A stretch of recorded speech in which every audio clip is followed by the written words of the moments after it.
Gostaria de começar lendo um texto que está lá em Hebreus, capítulo 4, a partir do versículo 7. Hebreus 4. Não é.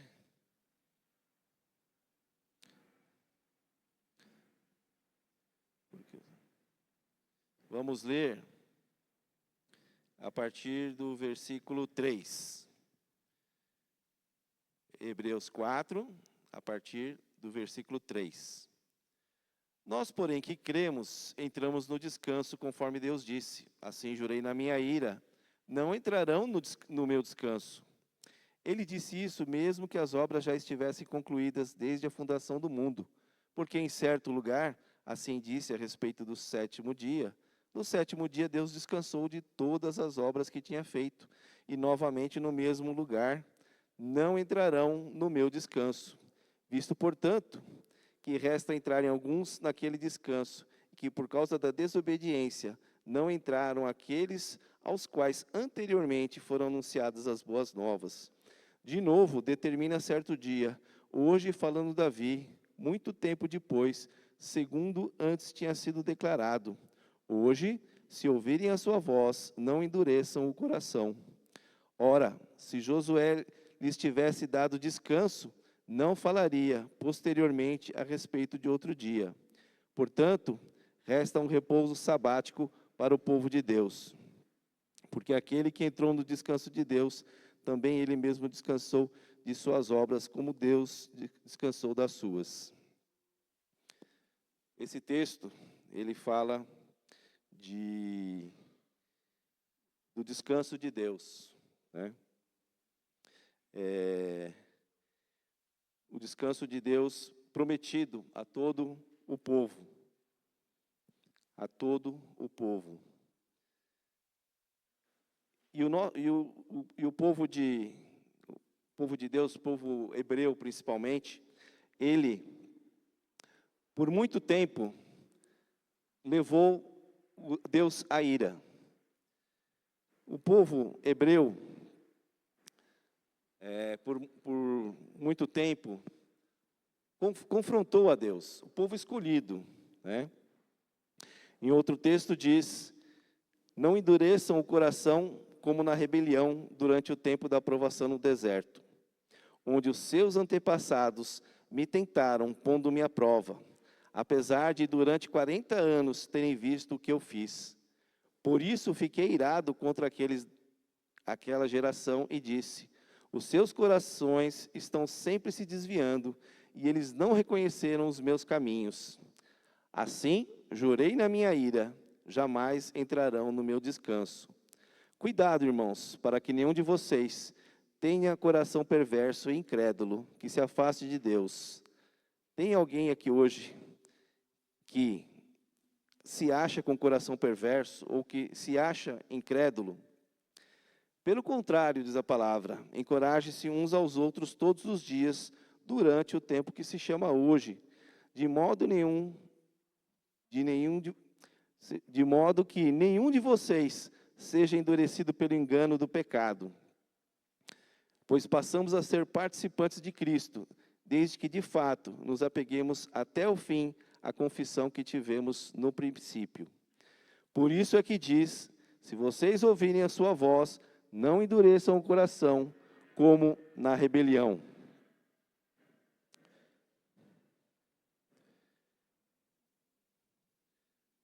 E aconteceu, tudo isso que aconteceu com o povo judeu, no deserto principalmente, quando o povo insistentemente afrontou a Deus, apesar de todos os milagres que eles viam acontecendo todos os dias, né? Eles viam pão caindo do céu, eles viam as aves caíam para eles comerem, a roupa das pessoas cresceu no corpo delas. Como vocês acham que uma criança passou 40 anos no deserto? De dia eles eram guiados pela uma coluna de nuvem, à noite por uma coluna de fogo. E mesmo assim, convivendo diariamente com os milagres de Deus, esse povo era rebelde, esse povo confrontava Deus, esse povo não era crédulo. E olha, infelizmente, essa história do povo de Israel é a sua história também, é a nossa história. Não fique aí pensando, poxa, esse povo de Israel era ruim mesmo. Não, é você. Esse texto aqui está falando de você. E eu gostaria de citar o texto de Romanos 3:23, que diz: porque todos pecaram e destituídos estão da glória de Deus. Infelizmente, essa é a mensagem da palavra. Todos pecaram, todos estão destituídos da glória de Deus. E você entendeu o que o texto disse? Não é o assassino, não é o bandido, não é a pessoa má, o corrupto, o abusador e o explorador que está fora da glória de Deus. A Bíblia diz que todos estão. Então você, eu, todos nós estamos destituídos da glória de Deus. Por quê? Porque insistentemente nós levamos Deus a se irar contra nós. Toda vez que nós vamos contra Ele, contra a palavra dEle. E uma coisa que vocês precisam saber: nenhum pecado vai entrar no céu. Absolutamente nenhum pecado vai entrar no céu. Você deve estar pensando aí, meu Deus, né? O que está acontecendo? Que mensagem é essa que o Alexandre está querendo trazer no dia de hoje? E antes de continuar, eu quero deixar uma pergunta para vocês, que nós vamos responder lá na frente. Qual é o maior medo da sua vida? Guarde essa pergunta. Qual é o maior medo da sua vida? Pense um pouco aí. Vou deixar você pensar por alguns segundos. Qual é o maior medo da sua vida? Qual é o maior medo da sua vida? Durante a escola dominical, há alguns meses atrás, eu me propus a falar sobre a história do cristianismo, né? Naquele período entre a reforma e a chegada do evangelho aqui no Brasil, né? Que seria de 1500, mais ou menos, até 1800. E durante esse tempo, foi muito interessante o estudo, o conhecimento da história do cristianismo. Aliás, eu gostaria de abrir um parênteses agora. Vocês sabem que muita coisa da ciência, muita coisa aí da história já confirma a veracidade da palavra de Deus, a veracidade da Bíblia. Mas vocês sabiam que todas as grandes revoluções culturais, sociais, que aconteceram no mundo, foram liderados por alguém poderoso, por algum grupo dominante, por um rei, por um príncipe, por um imperador, ou por um grupo muito poderoso financeiramente, politicamente. Mas só teve uma grande mudança na história da humanidade que não foi conduzida por esse tipo de pessoa. Foi a implantação do cristianismo. Sempre a mudança vinha de pessoas influentes, de lugares influentes. E o cristianismo surgiu de pessoas insignificantes, irrelevantes para o mundo, num lugar mais irrelevante e mais insignificante para o mundo. Foram aqueles 12 discípulos liderados por um mestre, na Palestina, dominada pelos romanos. Então, se você quer, né, guardar aí uma comprovação do poder da palavra de Deus, né, do poder de Cristo, né, os historiadores olham para essa situação com um espanto, né? Como que essas 12 pessoas conseguiram mudar a história do mundo? Mas nós sabemos que é porque Cristo estava com eles. Então, é muito interessante estudar a história, e eu fiquei muito espantado quando eu me deparei com essa realidade histórica, de que o cristianismo é a única grande mudança social, cultural que teve no mundo, que veio do nada, né? Que veio de pessoas fracas, né? Pessoas sem poder político, né? E também foi a única mudança que foi introduzida sem espada, sem pressão, sem perseguição, né? Pelo contrário, todos aqueles que aceitavam o cristianismo, pelo menos até os anos 300, 400, eram mortos nos estádios, eram mortos pelos poderosos. Mas, passando esse parêntese que eu achei importante citar, foi um período, esse de 1500 até 1800, foi um período em que o cristianismo estava, no caso o protestantismo, estava lutando para se estabelecer. E, olha, irmãos, foram muitas vezes, não foram uma, nem duas, nem três vezes, que quase o movimento foi suprimido. Foi por pouco, né? Por várias oportunidades. E a cada momento em que o cristianismo ia ser afogado, apagado, Deus interviu e trouxe uma grande mudança e mudou toda a situação. Várias vezes. É muito interessante, se você tiver a oportunidade, né, estude essa parte da história do protestantismo. E muitas das vezes que a igreja reverteu a situação, foi por causa de um avivamento, né? O que a gente chama de avivamento? É aquele momento que parece que a igreja, os homens se conectam com Deus, né? Realmente se encontram com a palavra. E durante esse período que eu comentei com vocês, vários avivamentos ocorreram. Eu queria focar e citar o grande avivamento de 1741. O que foi esse grande avivamento de 1741? Um grande pastor calvinista, né? Quero enfatizar isso. Para quem não sabe, nós somos calvinistas, né? A nossa teologia se baseia nas escritas de Calvino.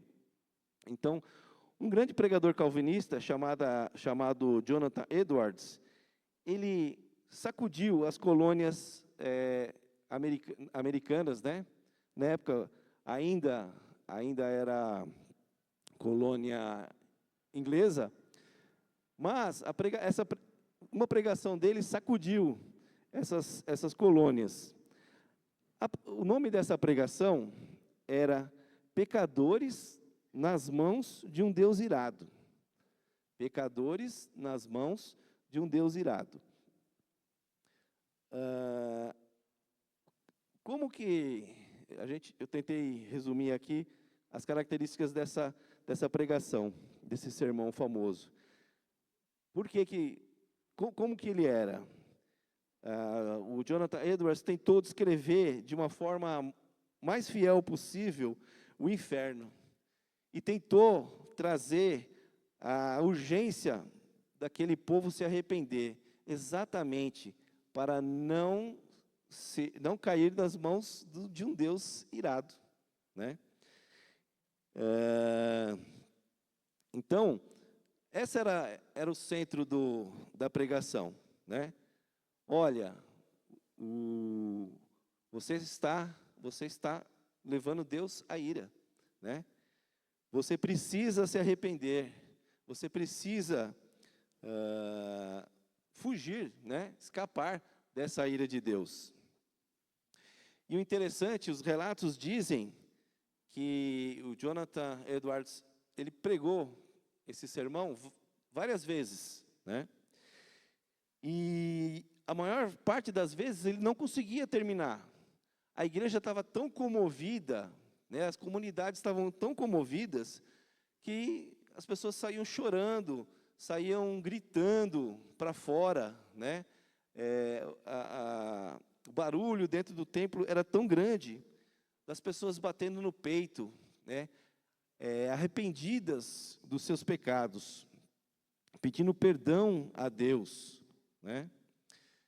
Muitas pessoas se converteram nesse período, se converteram a Deus naquelas colônias. Essa pregação foi tão impactante entre aquelas pessoas que dizem até que foi suporte para a independência dos Estados Unidos. Quando eu tive o contato com essa história, né, com a história desse sermão, desse avivamento aí, promovido por Jonathan Edwards, eu fiquei meditando sobre o tema, né, sobre o título do sermão. E eu fiquei pensando, né, como será que os cristãos de hoje encarariam essa palavra, essa mensagem? Como que os cristãos de hoje vão se ver como pecadores nas mãos de um Deus irado? Será que eles vão sair gritando, pedindo perdão, arrependidos? Será que eles vão realmente decidir se humilhar, decidir mudar de vida? Eu vou dizer para vocês que eu acredito que não. Eu acredito que, infelizmente, hoje, está mais para o crente sair ofendido do culto, sair ofendido da igreja por ter que ouvir essa palavra. Alguns provavelmente sairiam da igreja dizendo: poxa vida, não é esse o Deus que a Bíblia ensina. Deus é amor, Deus é bom, Deus é misericordioso. Eu não ficaria espantado, né? Eu não ficaria espantado de algumas pessoas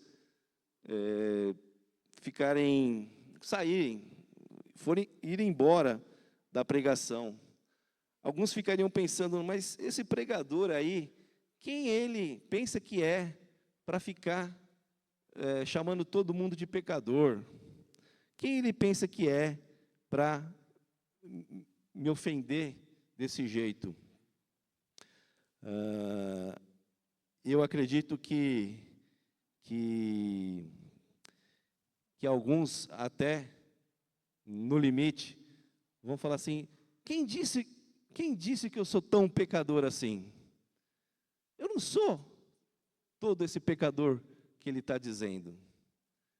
Mas acreditem, a Bíblia sabia que alguns de nós iam pensar assim.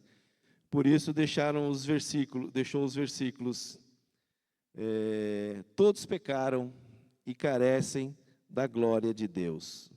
E um outro versículo que diz: se dissermos que não temos pecado, fazemos de Deus um mentiroso, e a palavra dele não está em nós. Olha o perigo que é você se achar alguma coisa. Você não é nada. Você é um pecador perdido, desprezível. Acredito que alguém ia pensar assim: que mania que esses crentes têm de ficar julgando os outros, né? Querendo jogar na cara da gente os nossos erros, os nossos pecados.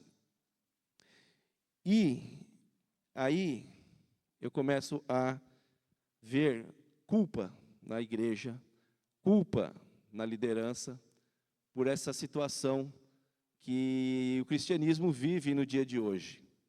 Essa situação onde nós não pregamos mais a ira de Deus. Nós criamos uma igreja condescendente, que aceita tudo, que trabalha massageando o ego das pessoas.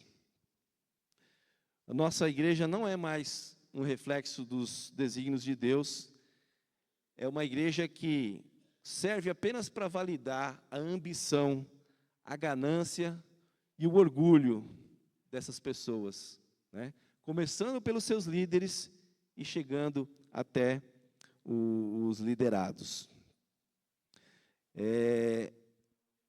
Nós queremos um Jesus que está implorando por atenção. Queremos um Jesus que precisa desesperadamente de você. Queremos uma igreja que precisa desesperadamente de você. Essa onda do julgueis para não ser julgados tirou completamente esse ensino do contexto. E propositalmente, não te lembra mais de que seus erros levam Deus à ira. Então, é óbvio, é a Bíblia que diz, né? Não julgueis para não ser julgados. Mas tiraram isso do contexto. Agora, esse texto serve apenas para que ninguém possa te mostrar o caminho. Ninguém possa mais te confrontar. Ninguém possa mais mostrar para você a vontade de Deus, né? Que muitas vezes não deixa de ser um julgamento. E deixa eu te falar uma coisa nessa noite. Sabe qual vai ser o último ato da sua vida aqui, antes da vida eterna? Sabe qual é a última coisa que vai acontecer entre a sua morte e a vida eterna? Alguém sabe o que vai acontecer? O que vai ter um evento. Vai ter um julgamento, né? Então, não julgueis para não ser julgados. Não pode julgar, não pode julgar. Gente, o último ato da sua vida, antes da vida eterna, é um julgamento. E você está preparado para esse julgamento? As pessoas que te cercam estão preparadas para esse julgamento? Vai ser um grande, majestoso e grandioso julgamento. E pode acreditar, pode ser esse momento, esse julgamento, pode ser o pior momento da sua eternidade. Eu não estou falando o pior momento da sua vida, eu estou falando o pior momento da sua eternidade. Porque esse julgamento vai decidir a sua eternidade. E nós não estamos mais preparando as pessoas para isso. Digo mais, pelo contrário, muitas vezes nós estamos despreparando as pessoas para enfrentarem esse momento. E esse momento que você se encontrar frente a frente com Deus, você vai lembrar que deu ouvido a muitas pessoas erradas, como Arão lá no deserto, que sucumbiu às reclamações do povo e fez um bezerro de ouro. Você vai se arrepender da sua arrogância, da sua petulância, como tantas vezes o povo de Israel e você e nós nos manifestamos.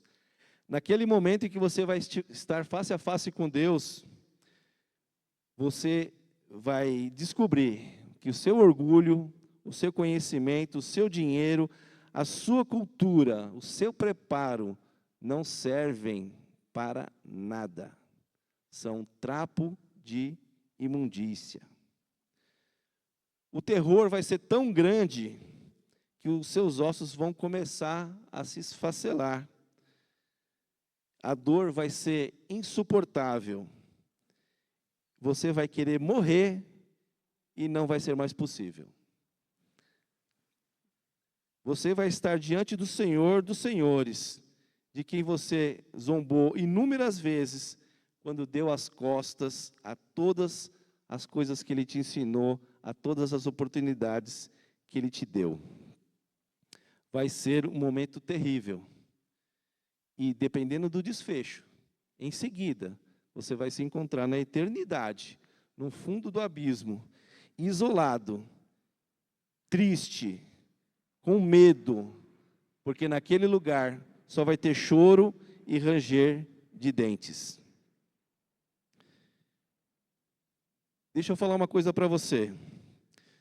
Você não vai para o inferno por causa dos milhares de pecados que você cometeu e vai cometer. Você vai para o inferno por causa de um único pecado, que é desprezar o Espírito Santo, rejeitar toda essa oferta que Deus fez para você de perdão e de redenção. Eu vou contar uma história muito rápida para vocês entenderem isso que eu estou falando, né? Nunca mais vocês vão esquecer essa teologia. Um assassino se passa lá nos Estados Unidos, porque se encaixa melhor. Você sabe que nos Estados Unidos o governador do estado ele pode perdoar um criminoso, né? Aqueles que estão no corredor da morte, aqueles que vão ser executados. E uma certa vez, um desses assassinos estava chegando próximo da execução dele, e um certo dia, não se sabe porquê, o governador acordou animado, acordou com o coração bom, né? E ele falou assim, eu acredito que eu vou perdoar esse assassino, esse criminoso, esse malfeitor. Mas ele colocou um terno, pegou uma Bíblia, colocou a carta de perdão dentro da Bíblia e levou para conversar com esse assassino. Entrou lá no corredor da morte, só que quando ele chegou, o assassino estava muito bravo, muito rebelde, né? Xingou o governador de tudo quanto é nome, né? Acreditou que ele era um pastor, alguma coisa assim. Pegou a Bíblia, jogou no governador e expulsou o governador. Ele foi embora. Nisso, um dos carcereiros chegou até ele e falou assim, você sabe quem era aquele cara que estava aqui? Não, era o governador. E você sabe o que era aquela carta que estava no meio da Bíblia? Não, era o seu perdão. Passaram-se alguns dias, chegou o dia da condenação do assassino, e instantes antes da execução ele falou assim, hoje eu estou morrendo não pelos pecados, pelos erros que eu cometi, mas sim pelo perdão que eu rejeitei. Tá? É uma história, mas ela reflete perfeitamente como funciona o perdão de Deus, como funcionam as coisas no reino de Deus. Né? Você é assassino, você é um malfeitor, você é uma pessoa ruim, mas Deus está disposto a te dar o perdão. Lembra daquela pergunta que eu fiz para vocês? Né? Quem lembra a pergunta?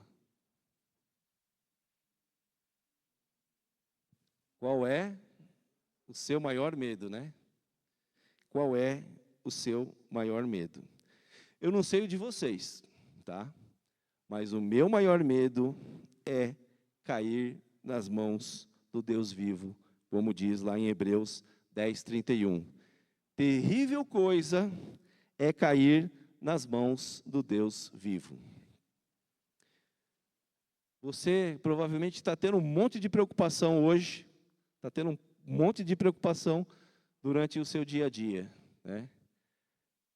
Está passando por momentos de medo, por momentos de insegurança, né? Mas, deixa eu te lembrar, que o medo maior que você deveria ter é de cair nas mãos do Deus vivo. Viva uma vida que te tire dessa situação. Mas eu não quero terminar a pregação hoje só nessa vibe de ira, de dor, de choro, de medo, de eternidade longe de Deus. Por quê? Porque aquele mesmo julgamento que nós mencionamos há pouco tempo atrás, pode ser, pelo contrário, o dia mais feliz da sua vida. Pode ser o dia em que você vai encontrar o seu Senhor e Salvador. E aí pensa na maior felicidade da sua vida, multiplica por 1.000.000. Vai ser a alegria de estar diante de Deus. Portanto, vai ser o mesmo momento, vai ser a mesma história, você vai estar face a face com o Criador. Só que agora uma alegria gigante, um prazer enorme. E quem pode te ajudar a sair daquele julgamento horrível e passar para um dia maravilhoso com o Senhor? Nós, essa igreja, né? Não sei se você percebeu, mas absolutamente tudo que você vê aqui é feito para te ajudar. É destinado a levar essa mensagem para você. Esse templo, esses instrumentos, esses bancos, essa luz, essa limpeza, né? Tudo. Os 122 anos dessa igreja nacionalmente, os 68 anos dessa igreja local, as milhares de aulas de escola dominical que foram dadas para preparar os crentes, né? As milhares de horas de ensaio do conjunto de louvor para que essa música toque o seu coração, toque a sua alma. E tem o coral, e tem a tesouraria, e tem o pessoal do som, da imagem, tem os diáconos, tem o presbítero que preparou essa liturgia, tem eu que preparei essa pregação. Tudo isso, absolutamente tudo isso tem um único objetivo. Na verdade, obviamente, tem o objetivo de adorar a Deus, né? Porque aqui nós somos adoradores do Senhor. Mas qual que foi a principal ordenança de Deus para nós? E de pregar o evangelho a toda criatura. Portanto, tudo isso aqui é para dizer para você que você pode converter aquele dia mau no dia mais feliz da sua vida. Porque, como já foi mencionado aqui, aquela cruz onde Jesus morreu não era para Jesus, era para você, era para mim. Então, todo aquele terror, todo aquele medo, toda aquela tristeza, toda aquela dor que era para você sofrer, Jesus já sofreu. Jesus, que é o próprio Deus, que é o Filho de Deus. Em Isaías 53, isso fica muito claro, né? Quando mostra que Jesus pegou o seu lugar. Isaías 53 diz assim: ele não tinha, se referindo a Jesus, ele não tinha qualquer beleza ou majestade que nos atraísse, nada em sua aparência para que o desejássemos. Foi desprezado, rejeitado pelos homens, um homem de tristeza e familiarizado com o sofrimento, como alguém de quem os homens escondem o rosto, foi desprezado e nós não o tínhamos em estima. Certamente tomou sobre si as nossas enfermidades e sobre si levou as nossas doenças. Contudo, nós consideramos castigado por Deus, por ele afligido. Ele foi transpassado por causa das nossas transgressões. Jesus foi transpassado, foi moído por causa das suas transgressões, por causa das minhas transgressões. Então, o problema já foi resolvido. E é simples. É o amor de Deus vindo ao seu resgate. Então,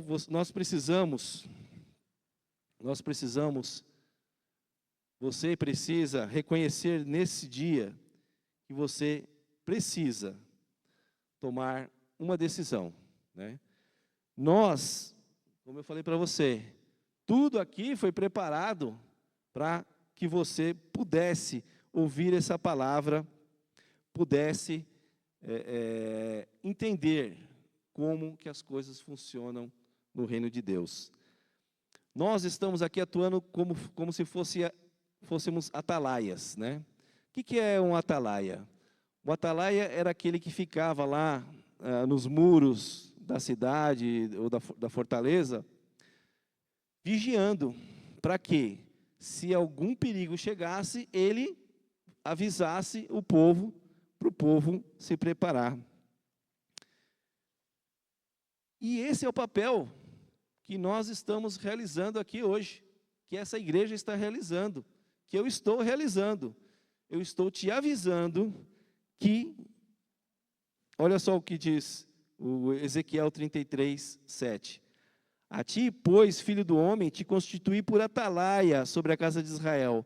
Tu, pois, ouvirás a palavra de minha boca e as avisarás da minha parte. Filho do homem, eu te dei por atalaia sobre a casa de Israel. Da minha boca ouvirás a palavra e os avisará da minha parte.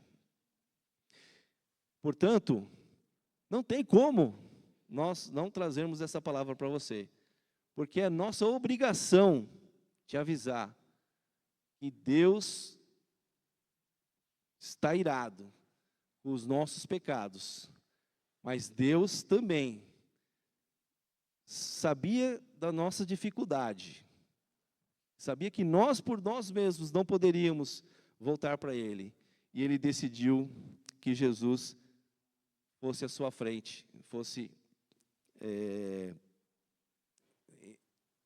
assumisse todo aquele terror no seu lugar. Quando eu disser ao ímpio, certamente morrerás, e tu não avisares, Deus falando, aquele ímpio morrerá em sua iniquidade, e morrerá na sua iniquidade, mas o seu sangue da tua mão o requererei. Se nós não avisamos para você dessa realidade e desse perigo que você vive, o seu sangue será requerido de nós. Nós temos obrigação, nós não temos alternativa a avisar vocês de todo o risco que é ser um pecador nas mãos de um Deus irado. Então, essa noite, eu fui um atalaia na sua vida. Essa igreja foi um atalaia na sua vida. Nós fizemos tudo o que estava ao nosso alcance para que você entendesse o perigo que você corre e a decisão que você precisa tomar. Não sei se vocês lembram daquele primeiro texto que nós lemos, que dizia assim: por isso é que se diz, se hoje vocês ouvirem a sua voz, não endureçam o coração. A palavra de Deus já está aqui te ajudando a tomar uma decisão. Já está aqui te alertando daquilo que você precisa fazer. Por isso é que se diz, se hoje vocês ouvirem a sua voz, não endureçam o coração. Você entendeu que se você não aceitar a Deus e a Jesus, que você, sendo um pecador desprezível, você pode cair, você cairá na ira de Deus? Você entendeu que Deus te amou de tal maneira que mandou o próprio Filho dele para pagar com sangue toda a sua dívida, sofrer tudo o que você tinha que sofrer, apagar, esquecer todos os seus pecados? Como eu falei para vocês, não vai entrar nenhum pecado no céu. Por quê? Porque antes de você entrar no céu, você vai ter sido lavado pelo sangue de Jesus, de forma que quando chegar o momento de você adentrar na eternidade com Deus, você não vai ter nenhum pecado mais.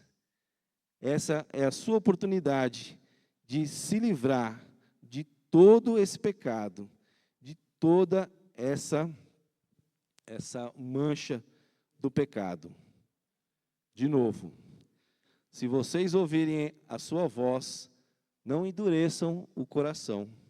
Se assim você o fizer hoje, você vai estar enquadrado nesses versículos que eu lerei da palavra de Deus, que diz o seguinte, 1 João 1,9. Se confessarmos os nossos pecados, Ele é fiel e justo para nos perdoar os pecados e nos purificar de toda injustiça. Em Provérbios 10:12, o ódio excita contendas, mas o amor cobre todos os pecados.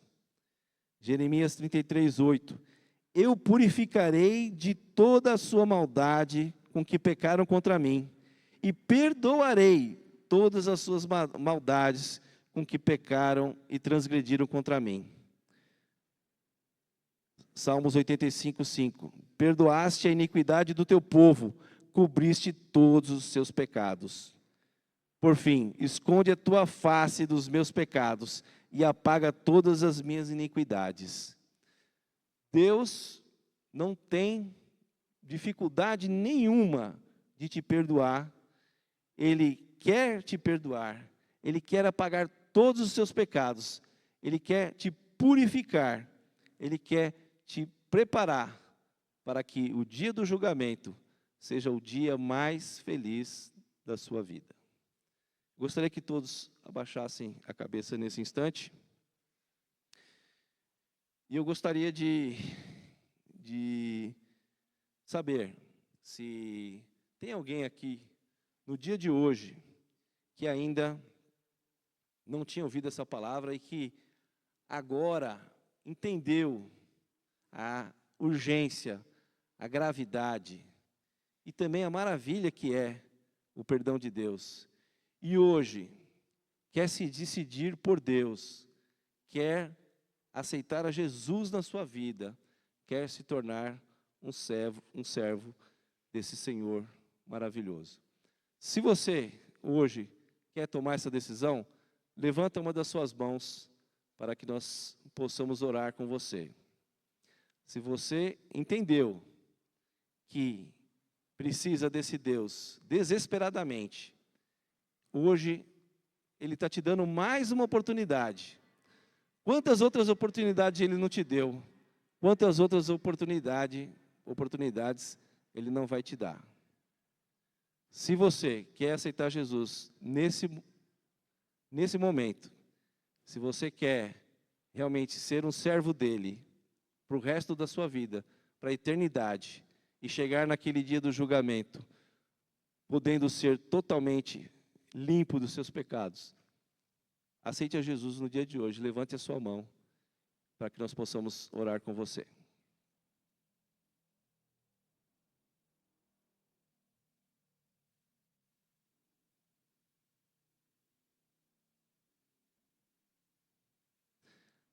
A palavra de Deus nunca volta vazia. Tudo aquilo que foi falado aqui, tudo aquilo que foi dito, vai ficar na sua mente e no seu coração. Procure a Deus o quanto antes. Procure a Deus enquanto Ele pode ser achado. Porque nós cremos que o dia da vitória está chegando, em que Jesus vai voltar para buscar a sua igreja. E eu espero que até aquele momento você tenha tomado a decisão certa de se entregar a Jesus e poder realmente, junto conosco, naquele dia, glorificar a Deus. Eu imagino que nós vamos ter um coral de vozes dos redimidos, que vai ser uma coisa maravilhosa, uma coisa que nunca se viu, né? E nós queremos estar todos lá, juntos naquele dia. Amém.